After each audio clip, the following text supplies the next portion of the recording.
Hey, what's up, everybody? Sean here, of course, with the ScreamCast. I was planning to have a official kind of Blu-ray announcements segment for the podcast here this week, but with schedules and everything, it didn't really work out. So I wanted to take a brief moment before the show actually starts. And I know that Scream Factor released a list of 10 titles that they're going to be releasing throughout 2014 and into next year. So I wanted to take a brief second and go over that list with everyone really quick, although all of you probably, if you're fans like us, have read or paid attention that day. Also, we did a podcast meetup, which I'm hoping the next few years we actually get to make it down to Comic-Con on a regular basis. I know that next year I'm planning on being there at least for the weekend, and there was a podcast meetup sponsored by CriterionCast and Battleship Pretension and Warner Archive. And I had the opportunity to participate in that, and it was great. It was great to kind of meet a handful of people that I've been listening to the past, probably 5 or 6 years. So that was a fun time. And so hopefully next year we're going to be down there for the podcast meetup again, and we'll see if all 3 of us make it down. I don't know. But at least hopefully Brian makes it down with me. But it was a good time. It was great to meet the Criterion Cast, the Ryan from Criterion Cast, and the gentleman from Battleship Pretension, I believe Josh and Tyler, and then of course Matt from Warner Archive. So it was great to meet them, put the faces to the voices. But before we get into this week's podcast, let's go ahead and go through the list that Scream Factor released, that they'll be releasing probably the next through the end of the year and into 2015. So here we go. 10 releases. We have The Dark Half, Monkey Shines, Candyman 2, Farewell to the Flesh, Scarecrows, Phantom of the Opera, that's the one with Robert Englund, New Year's Evil, Tobe Hooper's Invaders from Mars. We have a collector's edition of Dolls, collector's edition of Mad Max, and a collector's edition of Escape from New York. That's the list of what Scream Factory announced over Comic-Con. Let's get into this week's show. We're talking Terror Train. Hope you guys enjoy it. Thanks. Something's coming.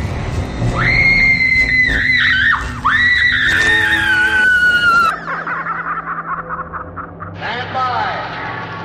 Hold on to your hats. Here we go.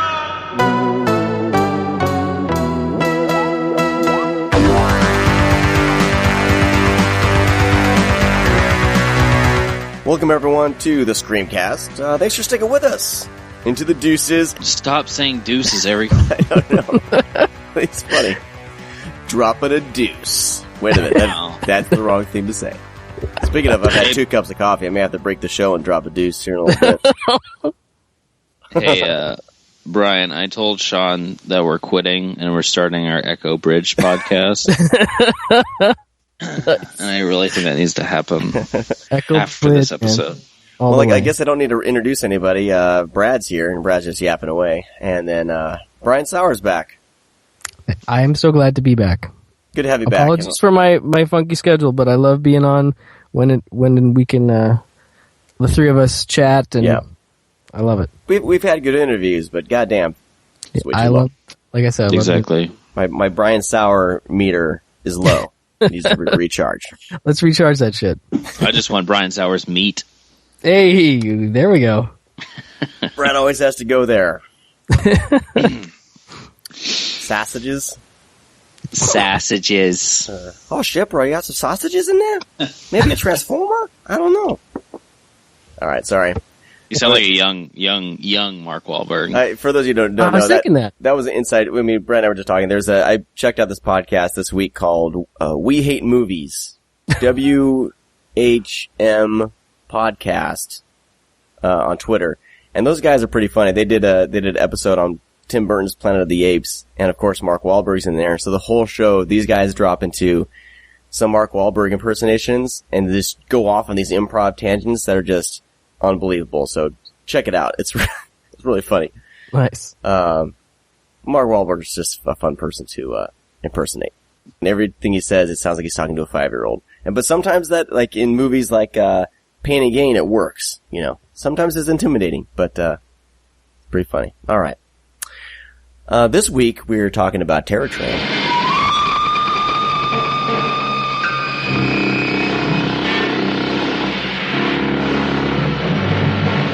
Terror Train. Everybody take off your mask. Hey, take it easy, man. What are you doing? Oh, my God. Stay with your date.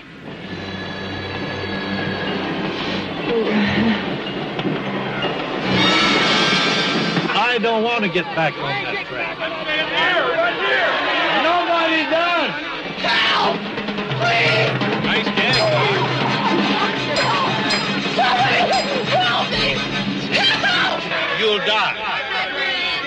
At this temperature, you'll die. You'll die. You'll die. Come on, no! Come on! No! Oh, no! No! Yay! Don't everybody all get excited at once. Woohoo! Man, I can't believe we made it to Terror Train. Finally.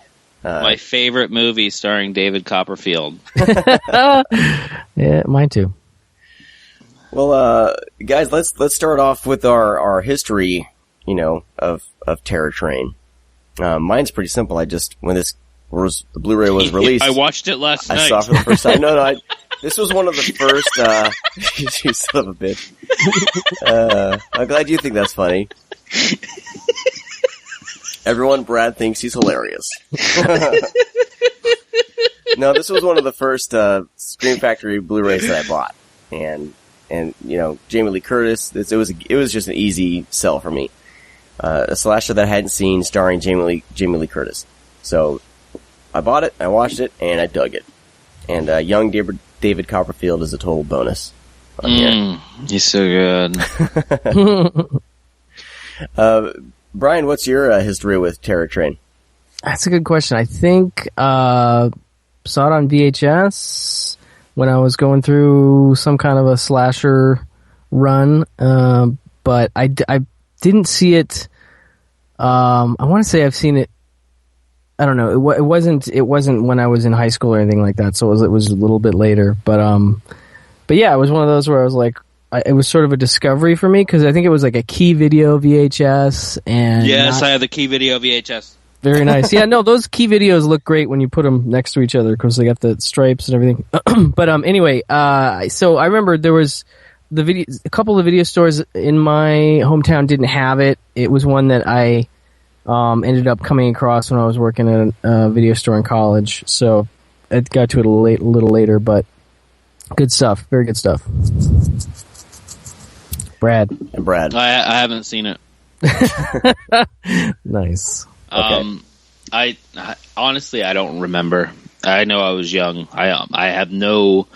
I mean, it was just one of those things where, I watched a shit ton of films when I was younger. This is one of those that you watched while eating cereal in the morning, before school. Yeah, more than likely. But yeah, I honestly don't remember my first time. I just know I've seen it a ton and I saw it long ago. But Cool. yeah, I can't recall on this one. Cool. Well, I was looking up reviews last night about this movie, and I stumbled across Roger Ebert. And Roger Ebert kind of has a weird history, I think, with horror films. Like, there's something he really liked John Carpenter's Halloween, but a lot of the times, he just isn't very. I don't think he's ever been a horror fan. The late Roger Ebert. We'll just think like in the 70s and 80s, he probably saw like 3 or 4 every weekend. Well, that's the thing. Here's an excerpt from his review that I'm going to read. That's pretty great. Jamie Lee Curtis is to the current horror film glute what Christopher Lee was to the last one, or Boris Karloff was in the 1930s. She was a star of Halloween. She also starred in Carpenter's disappointing The Fog and the utterly inept Prom Night. And now here she is again. At this point in her career, if she should get a straight role in a conventional movie, she might start screaming and running away from the camera just on reflex. Yeah, I'm sure this was I mean, yeah, it's crazy because I'm sure he had a rough year as far as seeing her in movies. Because, I mean, Prom Night, I wrote this down. The Fog was February of 1980. Prom Night was July of 1980. And Terror Train was October of 1980. Well, he's just like, Jesus Christ, this chick again? Yeah, I mean, so, and especially because I don't think that was a time when actors were as obligatory as they are now, where you'll see certain actors like in multiple movies a year. It doesn't happen quite as much. I think it happens more now, because we have such a glut of movies. But, did I say glut or glute? Both? You said glute. Glutimus maximus. I was thinking about my glutes. Working on my glutes this morning, doing some squats. I need to work on my glutes need some work. Glut is what I meant. I'm done. Misread, sorry. Yeah, so I think that's part of it too. But yeah, critics, it's such a weird thing because they have such an odd scenario, like you say, where they have to see so many movies, and I just think it skews things in a certain way. Sometimes we forget that they, through no fault of their own, really have this sort of spin on things that really doesn't do the movie any justice, especially certain kinds of movies. Right. You know, and that's the thing. When I was seeing this, like, he's talking about disappointing The Fog and The Inept Prom Night, and those are, two of my other favorite horror movies. I love The Fog. I love Prom Night. Yeah, me too. So it's just funny seeing the lens that these critics would see these movies through. And there's a lot of movies, that we revisit that got panned as critics, got panned by critics, that are, that end up being actually really popular. Thinking of, I can't think of anything right now because my examples off the top of my head aren't gonna work because they're still shit. But, but it was kind of interesting to go back and read this review here. Yeah, I always like that stuff just to get a context for the time that it came out, I mean, without any distance. Yeah. Well, Terror Train was directed by Roger Spottiswoode. Spotswood. There's an IS in there, though, Brad. Spotswood. He's also responsible for Tomorrow Never Dies, The Sixth Day, and then Turner and Hooch. Turner and Hooch. And Air America. Oh. And, well, your guys are forgetting Stop or My Mom Will Shoot. Oh, did he do that? Yeah. Oh my God. I mean, so his, kind of like, we were talking about, good Lord, I can't talk right now. That's new. And like kind of what we were talking about, Brad, with Andrew Davis, I don't think he's touched horror since then. It looks like it was his first movie. Yeah. And everything else has been kind of action, comedies, and TV. Yeah, I think it was a kind of thing where he was an editor for Kubrick. Or no, wait, it's Peckinpah. I'm sorry, he's an editor for Peckinpah. I got him crossed with the DP. The DP worked with Kubrick. DP. Yes, DP. But yes, penetration. Jesus. But yeah, so Spottiswoode was an editor on Straw Dogs, Pat Garrett, and Billy the Kid. So like, I'm sure he was one of those things where he saw it clearly as a means to an end and was like, all right, now let's move on to some serious stuff. Yeah. That's just my take. Well, around that time, I mean, like we talked about The Final Terror, in the 80s, all these movies were being written and just pumped out as quickly as they could because, the studios saw this as kind of they didn't know how long this was going to last, and people were making money hand over foot with these slasher flicks and horror movies in general, so they were kind of bringing people in, untested new directors, and just, like the writer, T.Y. Drake, hasn't done anything, I don't think, he's hardly done anything as far as writing goes. I can't see any other credits to this guy. Probably died, Sean. Way to go. He did not die. Nope, he did not die. He did die. Son of a bitch. Oh, dear. See, this is what I'm talking about. In 2008, though, so he had a long, at age 72, so, he had some time. He only had like 4 screenwriting credits. All right, anyway. So, back to the movie. Terror Train. Starring, of course, Jamie Lee Curtis and David Copperfield. I want to say this stars somebody who was in it. One of these actors was in Fast Times at Ridgemont High, I think, wasn't he? Hart Bachner, one of the head, douchey frat guys. Yeah. He was in, well, he's most famous for Die Hard. He's the guy with the beard that's like, I forget his character's name, but he's like, hey, John Boy, that guy. Right. Yeah, right. he's part of he works there. Works at Nakatomi, yeah. That's not who I'm thinking of, though. Damn it. Well, here's the thing. Well, maybe it's somebody else, but Hart Bachner was also in The Wildlife, which is sort of the pseudo-sister sequel to Fast Times, and he's a scumbag cop in that movie. But maybe there's somebody else in here that I'm...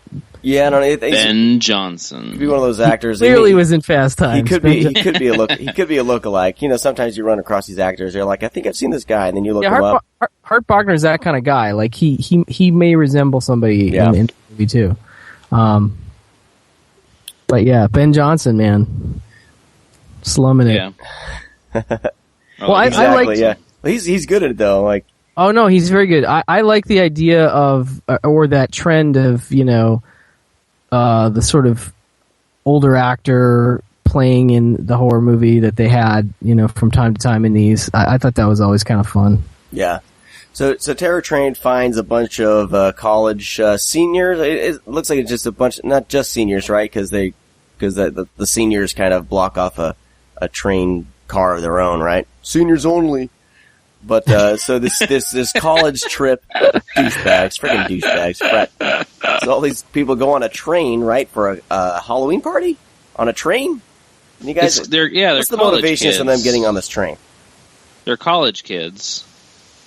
College douches. And they're going to throw like a New Year's Eve bash or something. New Year's, okay, that's right. But for some reason, everyone has to wear costumes. It's kind of... Yeah, because it's a costume party.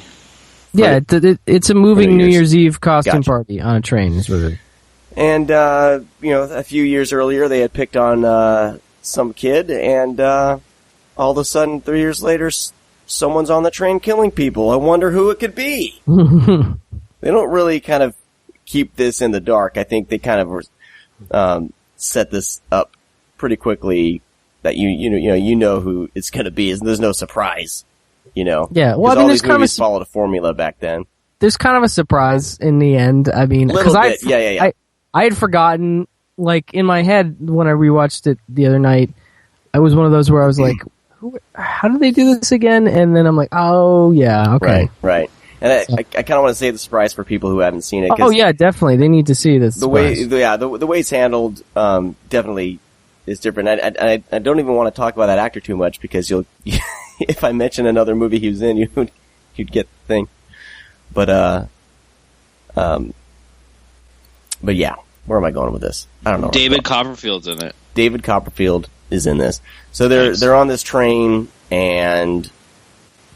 One by one, people start dying.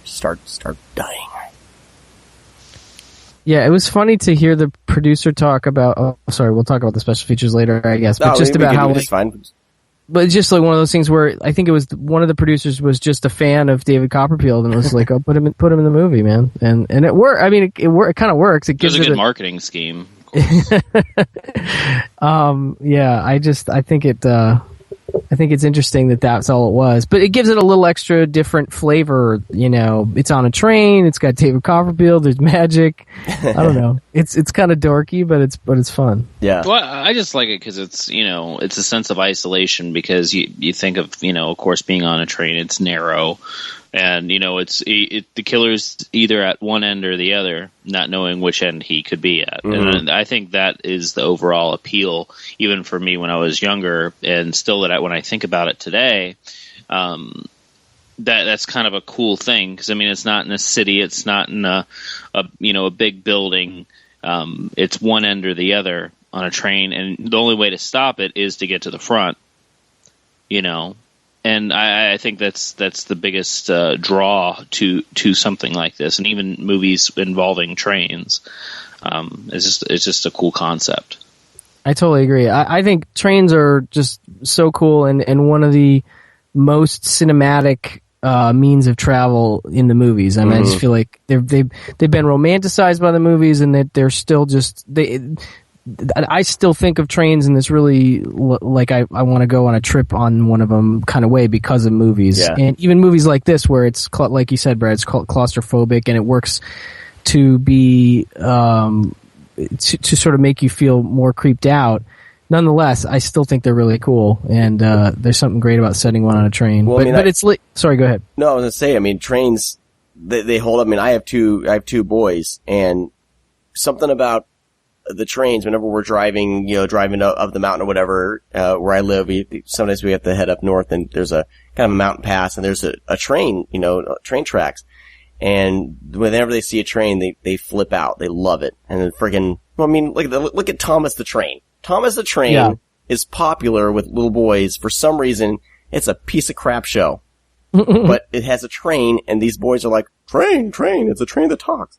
But there's something about the trains in general, and there's a lot of movies have huge set pieces on trains. There's the Wolverine is the most recent, and the Lone Ranger. I mean, come on. Oh yeah, big time. No, I like set that pieces it's not on trains. I like that it's not going away exactly. Although, Lone Ranger maybe not the most successful movie as far as encouraging people to shoot more on trains. But I hope that sequence in general, that's the best. It's totally 15 the best. minutes of the movie. Watch by far that sequence and be done with it. Yeah, I agreed. I mean, we also have the recent Snowpiercer, which is amazing. Yeah, that's right. Dying to see that. I haven't seen it yet. And that film is, set on a train 100%. Like, there's no flashback. I mean, they are on the train 100% of the movie. Oh, God. And with things like that, I'm not going to give too much away from Snowpiercer because it just hit VOD last week. Oh, did it hit VOD? God, I didn't even know that. All right, awesome. Snow gets pierced. Yeah, I think it's on VOD right now. So when the show airs, it'll be like last week. But it's just one of those things where it's the same thing in like Snowpiercer, is that it's one end to the other, and you have to make your way through. You can put any obstacle in there, You could have, like I said, a killer and snakes on a train. They put snakes, So, I mean, there's numerous things you could just put there, and it's literally it's the same reason why I like last episode I mentioned I love films set in forests and apartment buildings, like a complex. It's because when you're in an apartment complex, it's either to the top or to the bottom. And if you get to the top, you have no place to go, so you have to work your way to the bottom. And that's what's fun to me. That's why I really like The Raid, even like Dread, a French zombie movie called The Horde. It's like we got to the top, and now shit's going down, and now we have to fight our way to the bottom. Right. It's like kind of that same premise, and that's what I love about it. Is because there's absolutely nowhere to go, and depending on the situation, it basically goes down to fight or die. Yeah, there's nowhere. You can't stop. Trains don't stop easy. If shit goes down, you can't just exit and run away. Trains. Well, that's the other thing, is that train tracks are built to places that aren't very occupied. Right. So if your train does stop, where the fuck are you going to go? Middle of nowhere. Yeah. So you're in the middle of nowhere most of the time. Yeah. So do you really want the train to stop? Where are you going to go?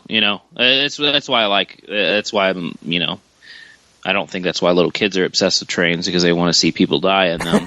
But it's definitely a thing for I think audiences to. I don't know if people process that, but I think that's the main draw for things like that. I think so. It works in two ways. There's a sense of awe with just seeing a train go down the tracks and everything. It's just visually, exciting to see. Kind of like, there's people that go and just watch planes take off and planes land. You know what I mean? But you just watch it. You just sit by and watch a train go by. Except if you're frickin' 15 minutes late for work, and you're stuck at some train tracks, and there's a train going by. I mean, come on. A bunch of graffiti. God.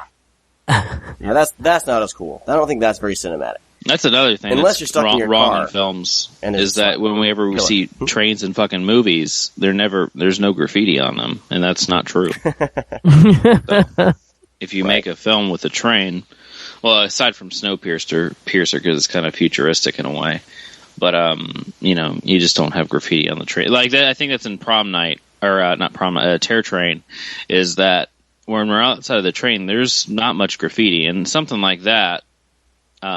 You think there would be? I don't know. It's just a little tidbit. But this is a passenger train, so it's a little bit different. Oh, sorry, Sean. I'll just shut the fuck up. Okay. You know who I was thinking was in this movie was Judge Reinhold. That's who I was thinking of, because there's an actor. Nice. There's an actor in there that looks and talks almost exactly like him. I know who you're talking about. Yeah. Jamie Lee Curtis's boyfriend guy. Yeah, something. Yeah, I don't. Yeah. And I'm looking through here. I'm like, where is he? But yeah, Judge. I don't know if it was just one of those things that like we need a Judge Reinhold type guy. Can't get him. I think it was because it was pre-Fast Time, so I think it was pre-Judge Reinhold. So that guy's actually Judge is ripping that guy off. That guy is. Probably. Can we just take a little? I don't want to sidetrack the show, but let's talk a little bit about Vanity because because she's in this, and Vanity is pretty amazing. Yep. She's super sexy, and I always go like The Last Dragon and like Never Too Young to Die. I think she looks some of her best in Never Too Young to Die. Action Jackson, baby. Am I gonna have to clear my browser history here? No, I don't think no. Right, no. Well, she was in. She was also in this sci-fi movie called Neon City. That almost made my top 20 action list for Brian Saur. Has Michael Ironside, but she's in that. She's just. It kind of sucks that she stopped acting because she was. I mean, she's just beautiful, and she wasn't a bad actress. No, she was fine and gorgeous. Yeah, I think she's one of the sexiest ladies of the 80s. She's in Beverly Hills Cop. 52 Pickup. Yeah. I may have to clear my browser history, guys. Have you ever seen Deadly Illusion? Type in Vanity, Action Jackson, you're going to get a boob shot. Oh, yeah, that's true. Tanya's Island. I forgot about Tanya's Island. That was like right after the Terror Train, right? Yeah. It's 1980, so yeah, totally. Yeah, no, I haven't seen Deadly Illusion, but isn't that the movie like Billy D. Williams or something? Yes, I'm looking at the cover right now. It's a Larry Cohen movie. I have this VHS somewhere. I haven't seen that one. So anyway, but she's great, and whenever I see her, I'm just kind of like, oh wow. Just Never Too Young to Die when she's like, they're at the cabin.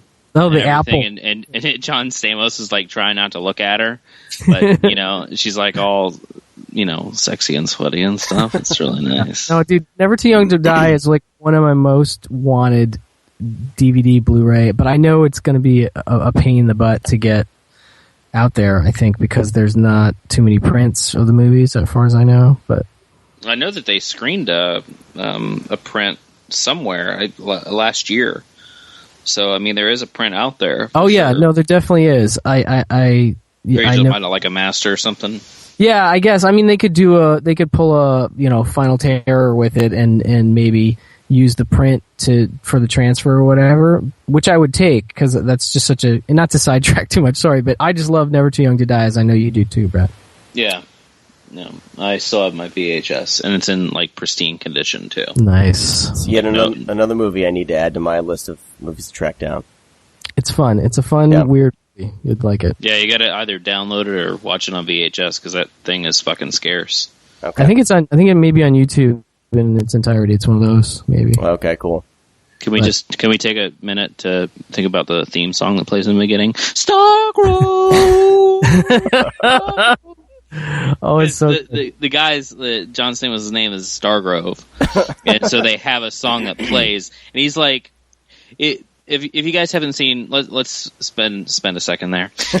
Never Too Young to Die is a film like it's kind of like a James Bond espionage thing where John Stamos, his dad is it's like a Secret Service agent, but he doesn't really know, and it's kind of a secret. And John Stamos is he's in college and he's like on a gymnastics team and shit.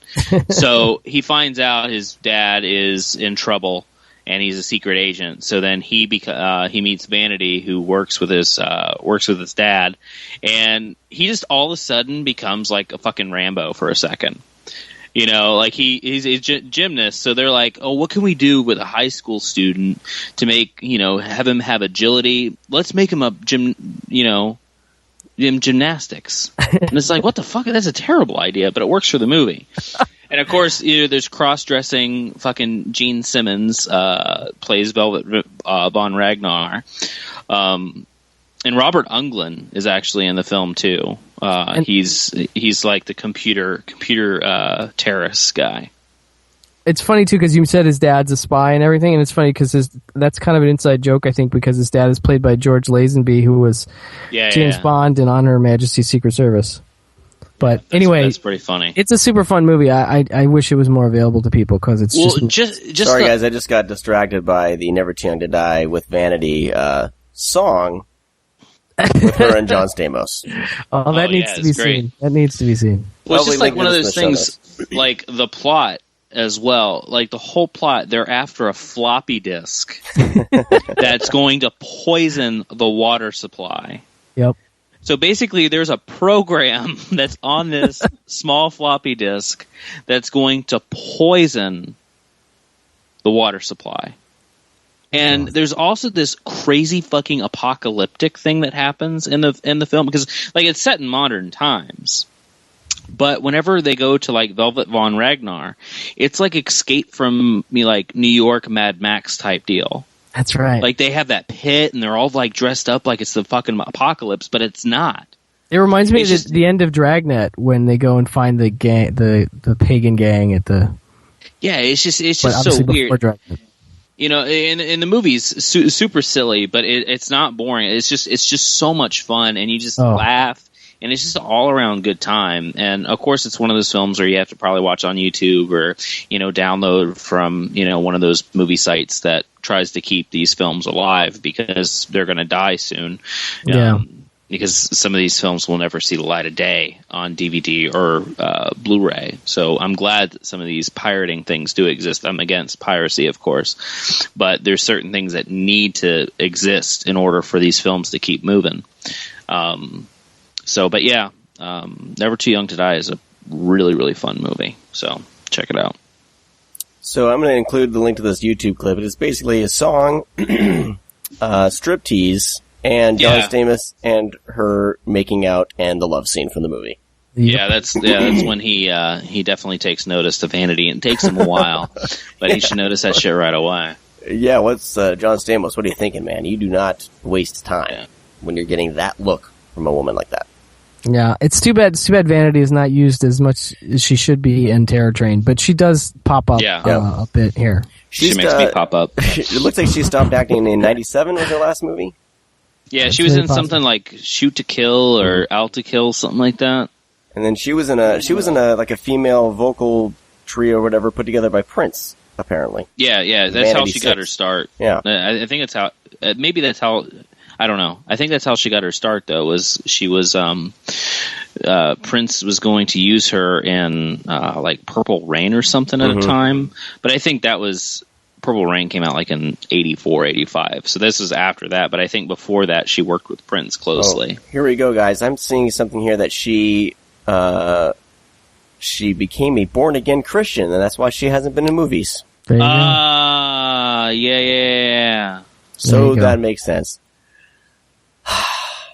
That's always sad. You can still be sexy and a Christian, ladies. Come on.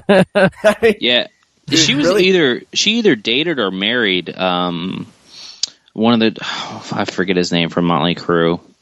Not Vince Neil. No. Nikki Sixx. Oh wow. Well, I think that would turn you to Jesus, I guess, if you married someone like Nikki Sixx. Yeah, I got to do something to get away from this guy. There's a funny story about how Prince, when she was on stage, he wanted to call her vagina.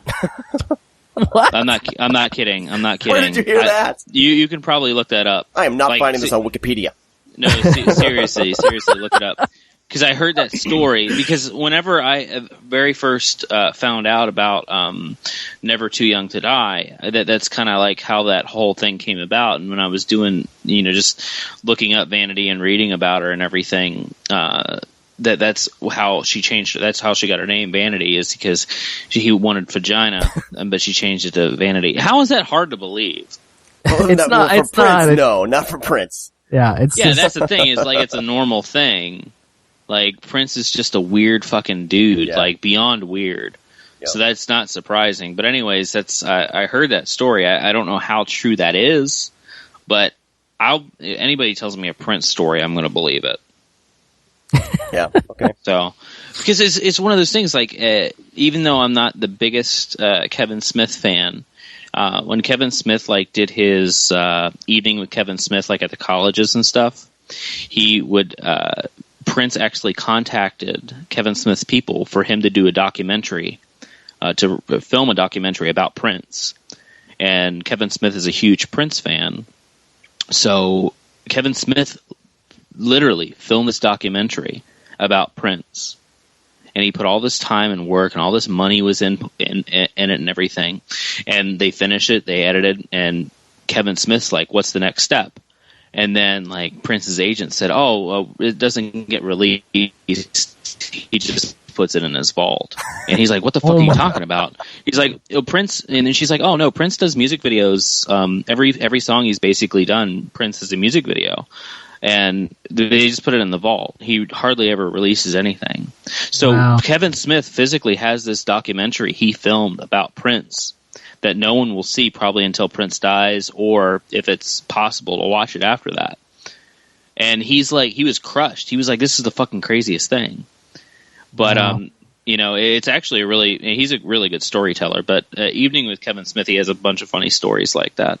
But, it's just one of those things where people can say anything about Prince and I'll fucking believe it right off the bat. It's like like, people will tell me things like, other than that, you know, anything not involving Prince, I'll be like, "Oh, okay, I'm going to look that up because it doesn't sound accurate." But anybody can come up and say, you know, fucking Prince has a fucking tail growing out of his ass. I'm like, "Oh, that's probably true. He probably had that surgically implanted." You know, it's just one of those things where I'll believe anything. So yeah, I believe that. And that's something easy to believe because he's so perverted. You know, he would want to call somebody vagina on stage. Especially the Prince of the 80s was just, I mean, I remember seeing a video of him. How did we get on Prince? But I remember seeing a video of him, like, as a kid on MTV, and I just felt dirty just by, he was like coming out of a tub. Like, all steamy and wet. It's Prince coming out of a bathtub, you know, and at that young age, I was like, yeah, that's just wrong. I have weird feelings right now, and I don't think I like this. Yeah, it's so weird. I mean, Prince is a great artist. I do love Prince's music, but as a person, man, he's just really out there. Yeah, Well, guys, let's go ahead and dive into the special features here, and then we have our top 5 list of top train movies. Oh, we're talking about Terror Train. You're talking about Terror Train. Right. Let's get back on track. We should have an episode on Never Too Young to Die. Let's get back on the tracks. Zing. Tracks. Wow. No. Stop. Well, I thought the video transfer looked okay. I mean, it's one of those, it's, you know, it has a lot of scratches at the beginning and everything, but like we said with Final Terror, I mean, Final Terror has some color issues and things like that, but a movie from the 80s, especially early 80s, and a cheap horror movie, I'm fine with seeing print damage and things like that. For me, it kind of gives it some texture, you know, and I don't mind it at all. And so I thought for this type of movie, and I thought it looked pretty good, and the audio quality is fine. I mean, you know, nothing to really report as far as that goes, but I think it's a solid transfer for this movie. Yeah. The video and audio is decent. It's definitely better than anything that's been released. But yeah, I completely agree with you, Sean, because I pioneer that quite a bit. Is that I do want to see films that have the grain, have the scratches, look fucked up at times, but not fucked up enough to, you know, ruin your experience at all, of course. But yeah, I agree with you 100% on that. I would rather have a kind of a messed up movie than crazy excessive DNR. So if this is how the print looks, just give me the print as high quality as possible. I'll be happy. Yeah, it looks good. I mean, there's a lot of grain there, but it's like Brett said, it just makes you feel closer to the movie somehow. At least for me. Yeah, it gives it some. Yeah, like I said, some texture.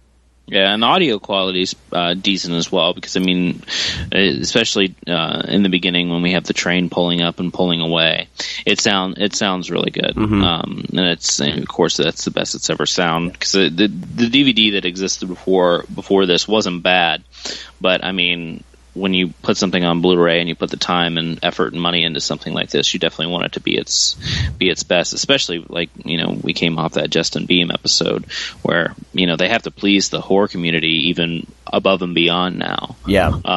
So you definitely don't want to put anything out there subpar. But people will still find.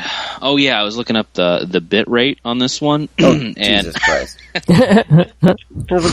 at the bit rate, and the bit rate wasn't quite on par with, say, something like Blade Runner. But is that your Sid from fucking Ice Age? Yeah, I guess. You should do voices more often because I'm gonna give Sean a compliment. His voices that he does like before the show, sometimes he doesn't do it during the show. But Sean's a pretty good voice actor. I'll try. I'll try to do that. I love his Schwarzenegger. I never get sick of it. I think it's hilarious. So I think he's pretty great. I totally agree with that, man. All right, producers out there, if you're listening to the show, I'm available for voiceover work. I'm pretty cheap. He can only do voices that are already in pre-existing. Well, that's the thing. I've always been someone who imitates. So I would always get in trouble as a kid imitating my teachers. So my mom has like a stack of notes from me as a kid, like progress reports. Sean's doing well in school, but keeps imitating the teacher. That's awesome, dude. Well, let's jump into the special features. There's not, as far as like a big documentary, there's not one. I can't remember. I don't think this was a collector's edition, was it? Yeah, it was. Was it? Was it? I don't know. So there's it had a slip and it says collector's edition. That's right. So I'm going to go ahead with yes. So I think just having anything behind the scenes for a movie like this, I think was fine. But there's a couple, I don't think anything lasts more than like 11 or 12 minutes. But there's an interview with producer Daniel Grodnick. There's an interview with production executive Don Carmody. And then production designer Glenn Bidewell. And then the composer John Mills Cockwell. Wow. That just sounds like John Mills Cockwell. Those just sound very interesting. It really doesn't. This is one of these things that this is Scream Factory released. This is one of their very first batches. Mm-hmm. So they were just starting out, so they didn't have the notoriety. They obviously couldn't get the biggest names. But if they release this now, they just had Jamie Lee Curtis in the studio to record commentary for the new Halloween box set. So they could have. But it's one of those things where they're just starting up. Will they stay? All the time and money that they're actually putting into the releases already, or are they going to keep on being around 2.5 years later? Here we are. Yeah. Going on 3 years now, I believe. That's crazy. Yeah, they've been around for a while, and they'll stay because they're making a big impact. But at the time, who knew? You know. Yeah, this came out 2 years ago.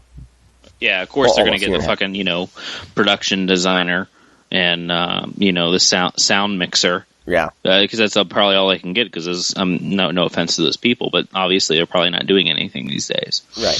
So, it's as good as you can get. And, obviously I think a lot of the collector's editions, because we talked about this last episode, I think that also depends a lot on Jeff and Cliff. Mm-hmm. Whatever their favorites are, because I know if I had a distribution company, Never Too Young to Die would be a collector's edition, even if there wasn't any special features on it. It's the same thing goes for Deadly Blessing. That's one of Jeff's favorite horror films, so that had a collector's edition. But if I recall, there wasn't very many special features on that either. Yeah. Well, I think this is a strong release. It's a little weak on the special features, but it's up till now, we haven't had a good release of Terror Train, and it's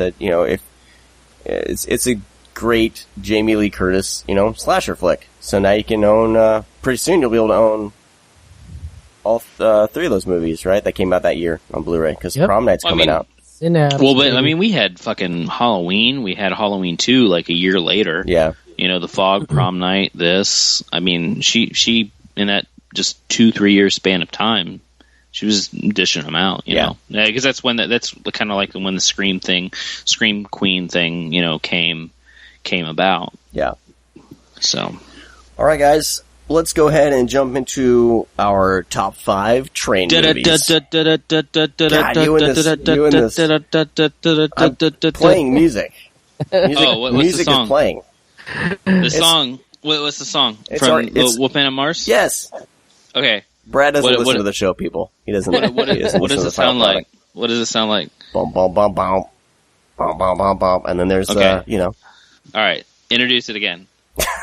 All right. I was on a roll, man. Bum, All right. bum, bum, bum. No. No, Okay, dude, wait, the go. music's going to play. All right. No, go ahead. Go. Screw this. This is all staying in. Here we go. We're doing our top 5 train movies.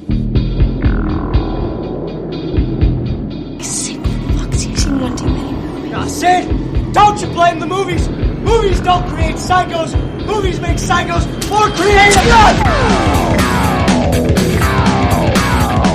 Jesus, Bum, bum, Brad, bum, bum. Brad just wants me to edit like crazy. Hey, Sean, just Bum, edit it bum, out. bum, bum. Fix it in post. All right, so you guys probably have a way more interesting list than I do Bum, bum, bum, bum. because, you know, I don't think I've seen a whole lot of movies involving trains, and I think one of these is a stretch because it doesn't take place on a train the whole time. Oh God! But, I knew this was going to happen. I was actually Well, with going me, to it's send you a gonna text. happen, man. I was going to send you a text saying, make sure that most of your plot is physically on the train or incorporates the train heavily. Screw Not you. like there's a train in the background and it's like, Right. oh, the train movies. Number 1, Lone Ranger.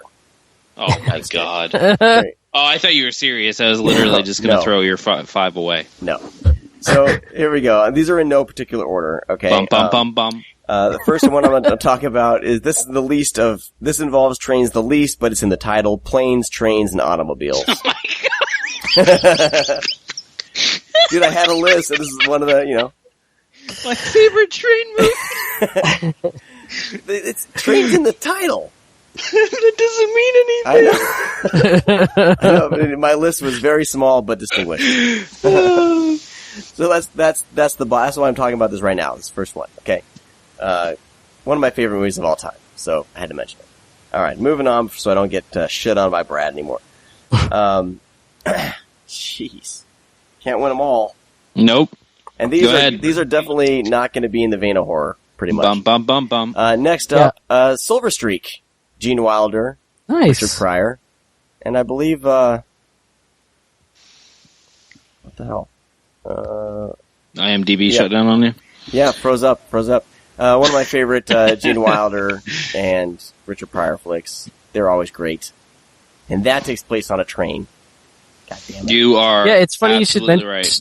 Jesus You should mention Christ. that because the producer in that producer interview on Terror Train, he talks about seeing Halloween and Silver Streak, and Right. that's part Oh, of what that's how he came up with the. I was reading that. That was on IMDb, right? Or was that on? he mentioned it in commentary. the interview. But yeah. Oh, okay, that's probably where because that was a while ago. I watched the interviews, but yeah, it's.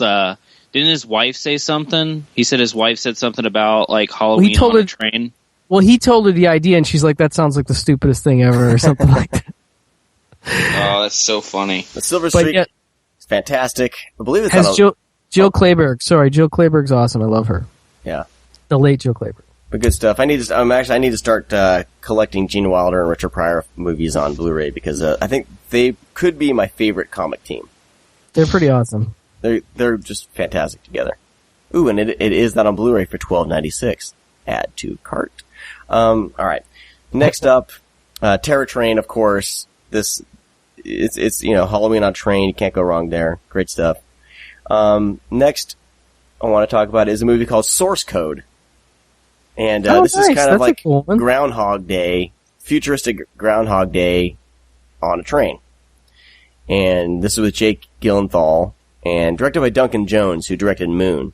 Which is also awesome. Moon's fantastic, and I really like Duncan Jones. He's finishing up the Warcraft movie. What the hell? How do you go? Yeah, you go from. He's doing the Warcraft movie, right? Very well could be. Yeah, he is. Yeah, Jesus, they're in post production right now. But he goes from Moon, Source Code to frickin' Warcraft, and he's one of those directors that he's good on a budget, on a low budget, you know. And I really hope Warcraft's good, but it Also, David Bowie's son. Mm-hmm. Yes. Yeah, so Source Code is really good. I know that Edge of Tomorrow is another kind of Groundhog Day type flick that came out this summer that people are saying is really good. But source code, I never really think these Groundhog Day scenarios can really last because all we think about is that Bill Murray movie, which is one of my favorite comedies of all time. And they make it work here in source code. It's really good. Let me just say one real quick thing. Yeah. We're talking about time bounce. One of my favorite underseen time bounce movies is called 1201, and it's from Jack Shoulder, who did Nightmare on Elm Street 2 and stuff like that. But it's got Helen Slater and Jonathan Silverman and Jeremy Piven, and it's an awesome time bounce TV movie that nobody has seen. So cool. I just wanted to I've mention never here. even heard of it. 1201. 1201. Yeah. So time bounce. That with letters or Numbers. Just like it on a clock. Cool. Huh. All right. Anyway, sorry. And finally, I just watched this last night. 1972 Horror Express with Peter nice. Cushing and Christopher Lee. And I'm a sucker for these two actors. And when they're in a movie together, watch out. Also Terry Savalas is in it. Telly. That's what I meant to say. Telly Savalas. Horror Express is really cool. I think Joe Dante is a fan of this too. I think he did a Trailers from Hell on it. Yeah. It's good. It's I rented it for like $2.99 on Amazon. It's an HD transfer. It looks pretty good. I think Scorpion Releasing put that out. Yeah, it is out on Blu-ray, and I added it to my wish list. Or Olive Films did that. I can't remember. But I can't wait to own this now. I mean, I had never heard of it till I started researching train movies, and I was like, I saw something called Horror Express, and I was like, oh shit, I got to check out this movie. Of course. Yeah. But it's good. I love this time of horror movies, which is a little more reserved or restrained, and more kind of gothic horror, I believe. Kind of, I don't know. They're a little slower to set up, but it's great. Peter Cushing's awesome. You are right. Yeah, that's a good one. Joe Dante did do a Trailer from Hell on it, so people can go check that out too. Very cool. All right, that's my list. Good. So, gentlemen, who would like to go next? Round of applause. Thank you. I'll do mine really quick. Money Train, Unstoppable. I'm just kidding. Neither of those are in there. I like Unstoppable. I know I suck, but I like Unstoppable. That's I know. I saw it in the theater and with my son, and anyway. I've never seen Money Train. I want to watch it now. Wesley Snipes and Woody Harrelson. Yeah. Anyway. Awesome. Okay, let's get to your real list. You bastard. Who's going, Brian or myself? Go ahead, Brad. Go. I think Brian and I might overlap on... No, probably not. I think we'll overlap on one. Okay. I have one honorable mention. Sorry, Sean. What the heck? Broken Arrow is my honorable mention. That was on my list of 10 that I had to whittle down. Under Siege 2, Dark Nice. Territory. I always dug that one. Terror Train, of course, one of my favorite 80s slashers, so of course that's on there. Duh. Snowpiercer, the recent Snowpiercer, I thought it was great. Such a well-made film, and the storyline is just super out there and unlike anything that's been done in the past. Well, not even past, just for a long time. Just something super creative and just bizarre. It's a really, really good movie. And the action sequences are just fucking phenomenal. Runaway Train, which I think Brian might have on his list as well. I almost put it on, but I thought you let me down. No, I thought you were going to pick it, so I wanted to give variety. So I left it off. But it was this. Look how sweet you are. Because I was actually going to do the same thing. Well, I'm glad you picked it because it should have been on one of our lists, so that's good. And then another one might not be on anybody's list, or a film that many haven't even heard of, is a film called Trans-Siberian. I've heard of it, yeah. I've seen that. I'm pretty sure I've seen that. Yeah, it's just that's also another a weird film. I forget when I very first saw it. It was just like I didn't know really what it was. All I knew was Vincent Gallo was in it. This is the one with Woody Harrelson too? Oh no, it's not. It's not. A different one? No. It's not. Wasn't Vincent Gallo? Who the fuck? Oh, I just brain fart. He was in Moscow Zero. That's what I was thinking about, Vincent Gallo. But who's the fucking lead in Trans-Siberian? I can't think of the name. Hold on. Yeah, I know. I can see the guys. This is on my list as my number one, and I can't think of the name. Sean, you don't want you to have Wikipedia up? Damn it. I was on Amazon and it said Woody Harrelson. Oh, God. Yeah, no, Woody Harrelson's in it. Fucking Emily, whatever her last name is, Ben Kingsley. Fucking Brad Anderson directed this shit. Oh, Brad Anderson, nice. Yeah. I can't even pull this up on IMDb. I don't know what's going on. I can't think of the name. But anyways, it's kind of a German, is it like a German, like British thing? It's basically a couple that goes from China to like Russia, and there's some other passengers on the train that everything kind of falls apart from there. Mm-hmm. So yeah, it's a thriller. It's kind of like has a horror aspect to it. But yeah, it's just one of those things where it's Eduardo.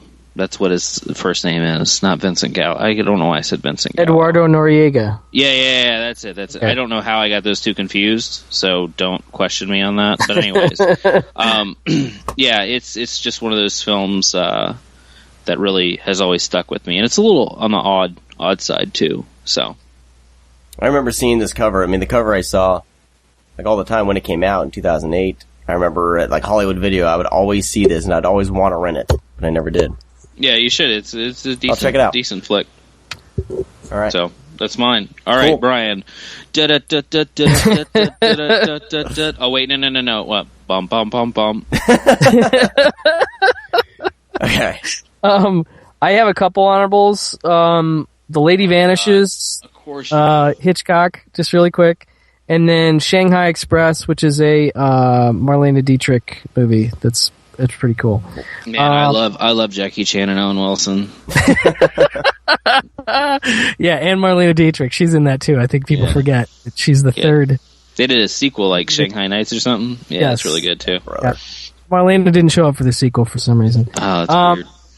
So my number 5 is Tall Target, which is from 1951. It's an Anthony Mann movie. It's set on a train, and it's like, I think it's Dick Powell plays sort of a Secret Service agent that's like on a train with President Lincoln, and he sort of starts to discover that there's a potential plot to assassinate Lincoln, and so he has to sort of figure out who on the train is that he can trust and stuff like that. It feels like a Pakula movie, like a All the President's Men or Parallax View. It sort of predates that 70s paranoia. 3 Days of the Condor, which is not Pakula, but it feels like that, but it's much earlier. So it's pretty cool little flick. And Anthony Mann directed it. He did a bunch of westerns that were cool in the 50s. And then after that is Taking a Pelham 1, 2, 3, not the remake. The nice. The original one with Walter Matthau and Robert Shaw. Basically, a bunch of dudes take a subway train car hostage and want like a bunch of money and stuff like that. And it's a good flick. And then who directs that? Is that Taking a Pelham? Is that Peckinpah or no? No. Who directed Pelham? I want to say it's. Why am I blanking on this?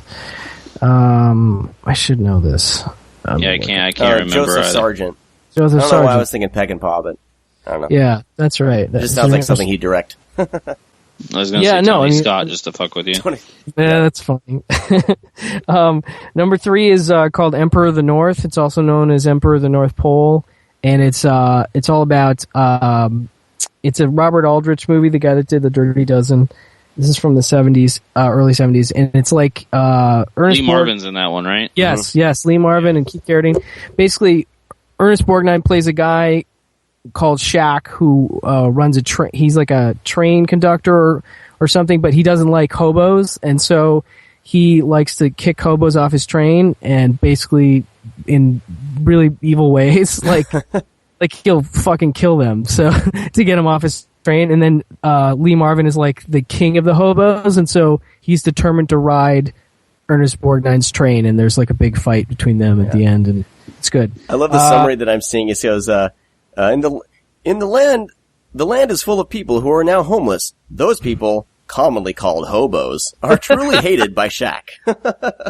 He hates hobos. It's really funny. And then Keith Carradine is in it as like the young upstart hobo. That like that thinks he knows it all, and it's a really good movie. Like, it's highly recommended. Cool. Number 2, kind of obvious one, but I guess it doesn't quite fit Brad's definition because it's not all on a train. But North by Northwest. I mean, that was on my list too. I'll give you that. I'll give you that one. It's one that I feel like there's enough of it on the train that I think the parts I like a lot of the most are on the train. I just remember the massive innuendo. They kiss and then the train goes into the tunnel. Yes. I'll never forget that. Yeah, that's hilarious. That was oh man.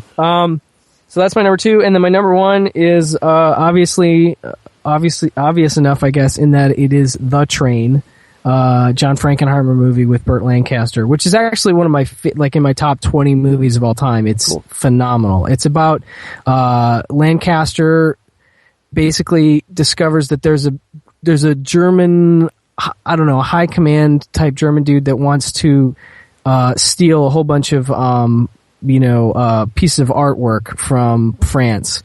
And so Lancaster runs a train yard where the train is going through, and he basically says, fuck that, I'm not going to let him do it. Eventually he comes around to the idea of, so it's sort of like stopping this train full of art, and it's fucking awesome. It just came out on Blu-ray via Twilight Time, which I think is dwindling in numbers because they do their limited edition, but it's a great disc and a great movie. Anyway, that's my top 5. Very cool. Fantastic list. Bum, bum, bum, bum.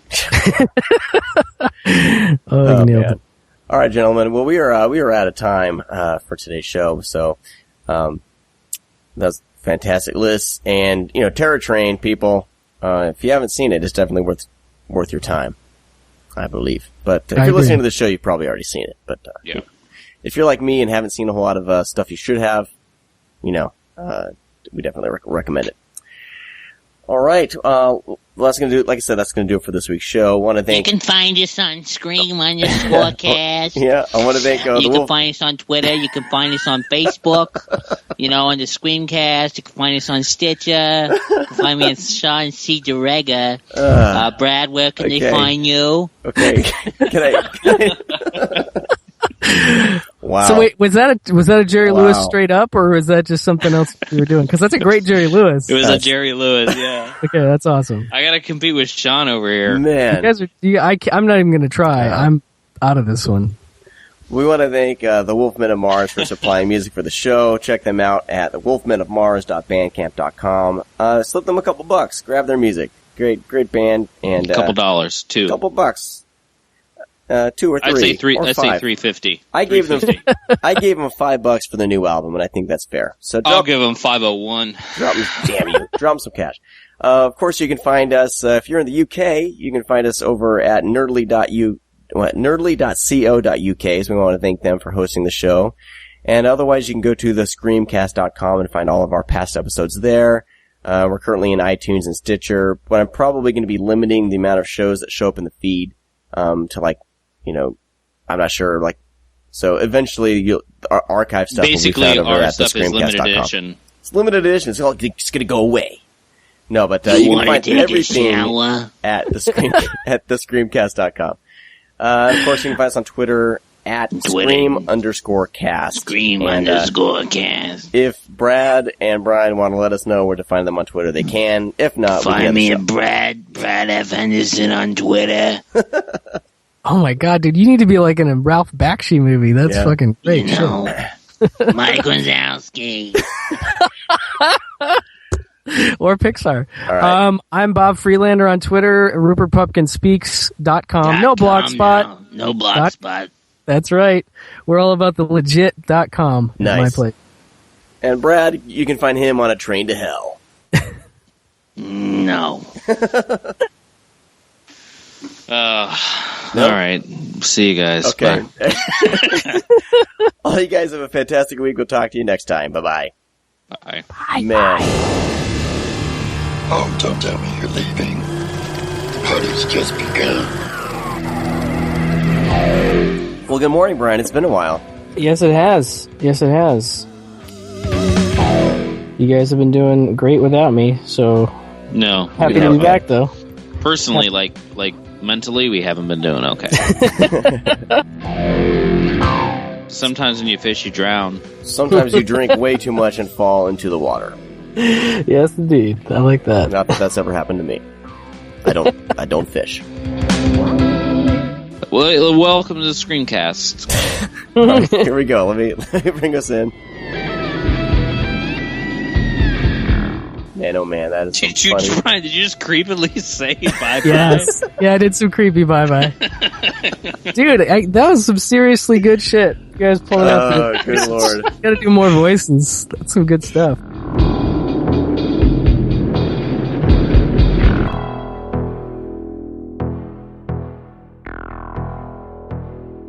Hey, hold on one second. My kid's at the door.